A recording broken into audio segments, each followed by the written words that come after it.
Bismillahirrahmanirrahim. Assalamualaikum warahmatullahi wabarakatuh. Perkenalkan, nama saya Fariasa, NIM A1J118049. Pada kesempatan kali ini, saya akan menjelaskan tentang sistem sirkulasi dengan tujuan untuk memenuhi tugas praktikum 10 mata kuliah anatomi dan fisiologi manusia. Baik, langsung saja. Pembuluh darah terdiri dari 3, yaitu arteri, vena, dan kapiler. Setiap pembuluh darah memiliki perbedaan struktur masing-masing. Pembuluh darah memiliki 3 lapisan utama, yaitu tunika intima, tunika media, dan tunika adventitia. Pembuluh nadi atau arteri biasa digunakan untuk pembuluh darah yang aliran darahnya mengalir meninggalkan jantung. Arteri berfungsi membawa darah dari jantung. Ada 3 lapisan arteri. Yang pertama itu tunika intima. Sebagai lapisan dalam yang terdiri dari selapis sel-sel endotelialis, di bawah lamina endotelialis terdapat jaringan ikat yang sangat tipis, tidak jelas, dan disebut lamina subendotelialis. Pada lamina subendotelialis dijumpai serabut-serabut elastik dan tidak jelas. Kelihatan adanya sel-sel pada batas tunika intima. Dengan tunika media, serabut-serabut elastik kelihatan lebih jelas, bergelombang dengan arah sirkuler, disebut sebagai membran elastika internal oleh karena serabut-serabut elastik ini tebal dan merupakan membran.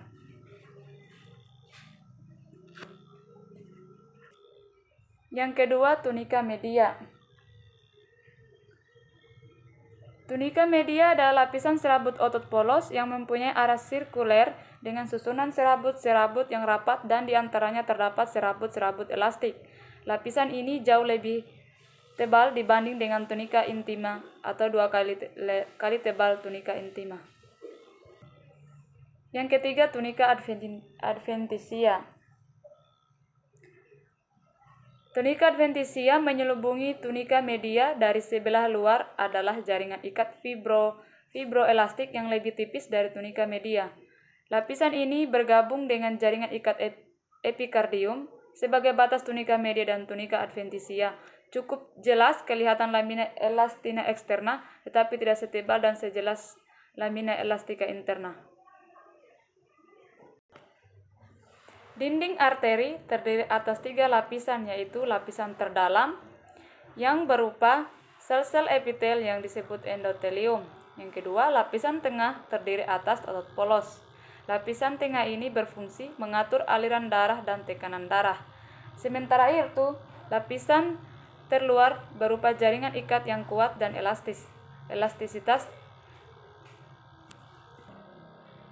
Arteri ini turut membantu mempertahankan tekanan darah.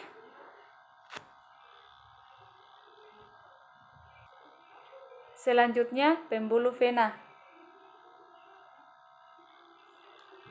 Istilah vena digunakan untuk pembuluh darah yang aliran darah mengalir kembali menuju jantung. Vena berfungsi membawa darah menuju jantung.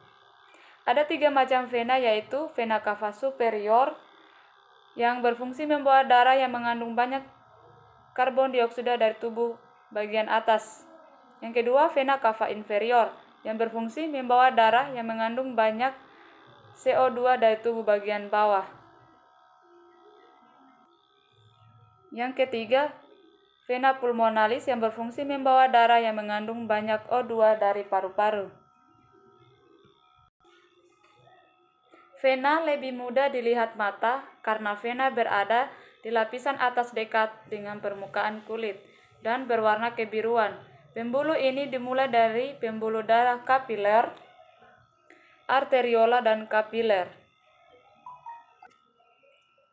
Selanjutnya, pembuluh kapiler.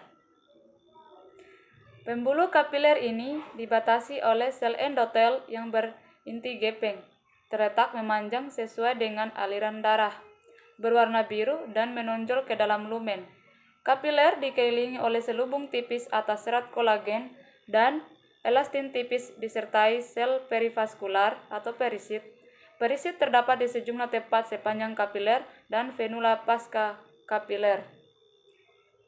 Perisit ini berasal dari mesenkim dengan cabang-cabang sitoplasma panjang yang mengelilingi sebagian sel-sel endotel. Terdapat miosin, aktin, dan tropomiosin di dalam perisit yang berfungsi untuk kontraktilitas. Kapiler terdiri dari 3 jenis, yaitu kapiler kontinu atau somantik, merupakan kapiler yang paling umum ditemukan pada kebanyakan organ jaringan seperti pada otot, paru, sistem saraf pusat, kulit, jaringan ikat, dan kelenjar eksokrin.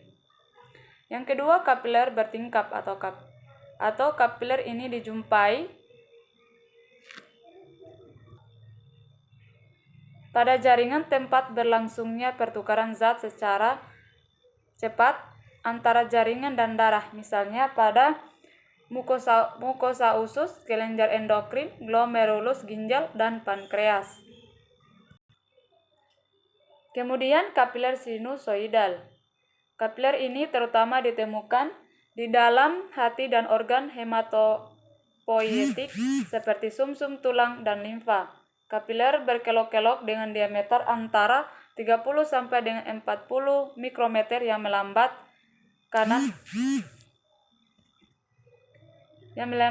aliran darah. Itulah materi penjelasan saya tentang sistem sirkulasi. Kurang dan lebihnya mohon dimaafkan. Wabillahi taufiq wal hidayah. Wassalamualaikum warahmatullahi wabarakatuh.